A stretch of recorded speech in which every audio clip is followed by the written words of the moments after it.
Hello everyone! In today's video, I'd like to introduce one of the most mysterious planets in our solar system. This planet is the largest planet in our solar system, with a mass greater than all the other planets combined. Welcome back to our channel.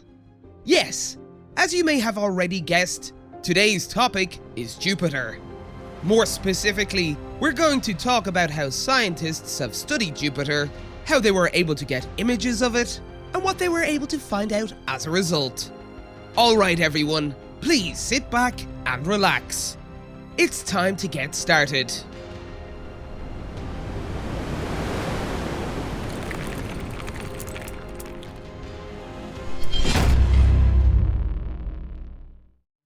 The pre-space travel era, Galilei and the telescope. The existence of Jupiter was apparently known for a long time, as it could be clearly visible with the naked eye. This is evident by the interesting fact that astronomers and citizens from various countries in the past chose to give this planet the name of their great gods and deities.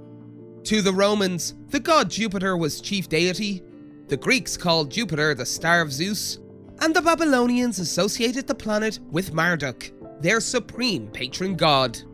The study of Jupiter is also connected with the name of the great Galilei. Galilei discovered 4 satellites of Jupiter in 1609 or 1610 using a telescope that he invented himself. These are Io, Europa, Callisto, and Ganymede, now known as the Galilean satellites. Incidentally, it was Simon Marius, a German astronomer who worked at the same time as Galilei, who gave them these names, not Galilei. Galilei himself named the satellites that he discovered as Medici stars after the 4 children of his friend and patron, Ferdinando II de' Medici, Grand Duke of Tuscany. Half a century after Galilei's discovery, Cassini first discovered the famous stripes of Jupiter.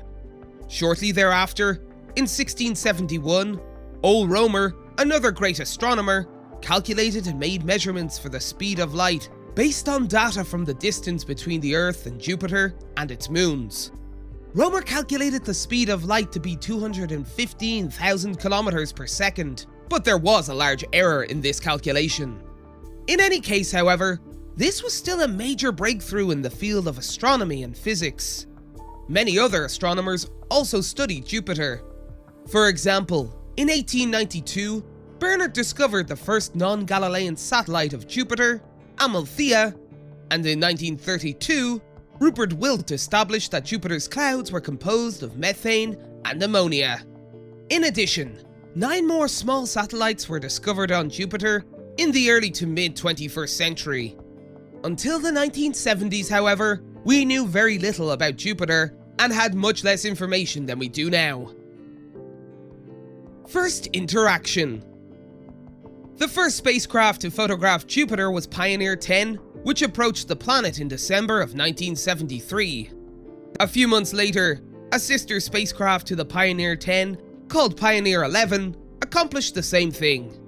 The Pioneers were not as technologically advanced compared to today's standards, but they were still able to provide scientists with a large amount of essential data.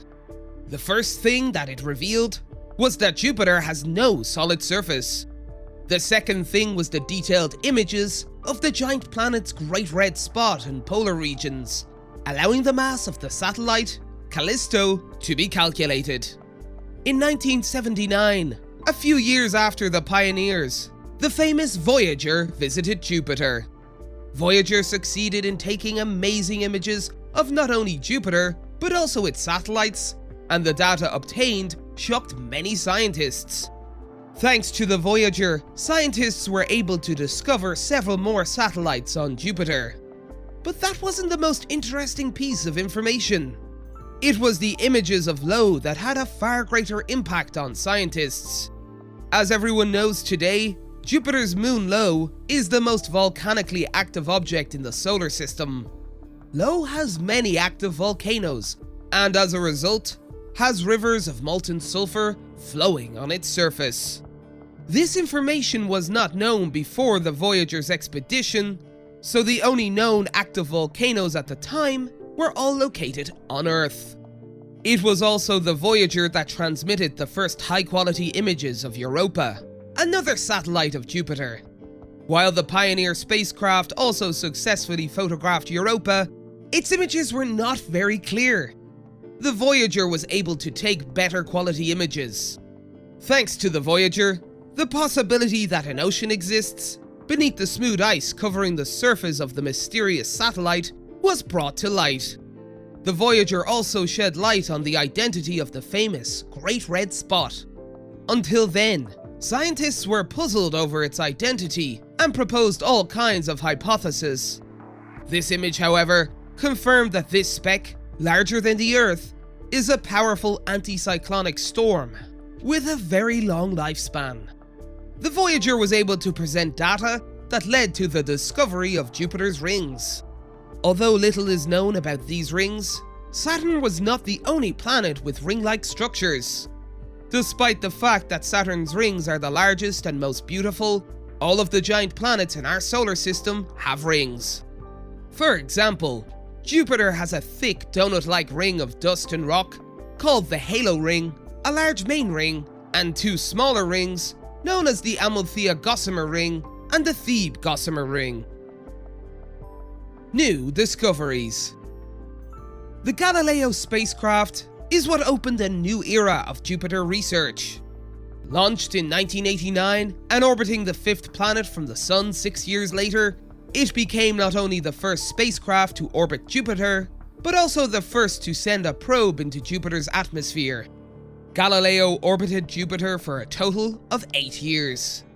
It was able to show us the tremendous upheaval that occurred when debris from comet Shoemaker-Levy fell into Jupiter's ocean. The images taken by Galileo exposed the giant planet and its moons to mankind in their entirety.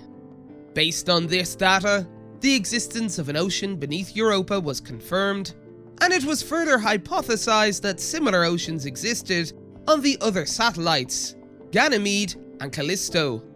The probe brought down by Galileo provided clues to data such as the composition of Jupiter's atmosphere at different altitudes, and so much more. In 2000, the Cassini spacecraft passed over Jupiter on its way to Saturn. Images taken by Cassini led to the discovery of complex processes of material circulation in the atmosphere of Jupiter, and helped to unravel some of the mysteries behind the thick cloud that covered the lower atmosphere. We now know that there are very strong winds at Jupiter's poles. In 2006 to 2007, the famous New Horizons spacecraft photographed Jupiter as well. This spacecraft, which was headed to the end of the solar system, did more than just pass over Jupiter. Some of the images taken by this spacecraft are considered trophies, such as the small red spot, several active volcanoes on Io, and new images of Jupiter's rings.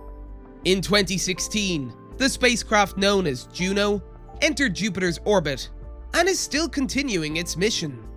Thanks to Juno, we have been able to see the mysterious aurora shining on the giant planet, as well as violent thunderstorms.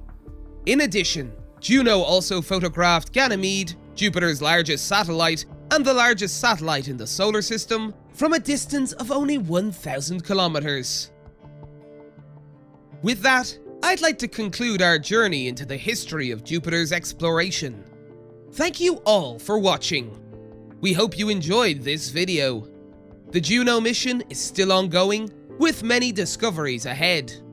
For example, there are plans to send Juno closer to Europa this September and to Io in late 2023 or early 2024.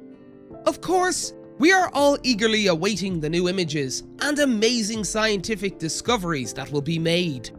We'll be sure to share new information with you all when we get them. For now, please subscribe to our channel and leave a like on this video.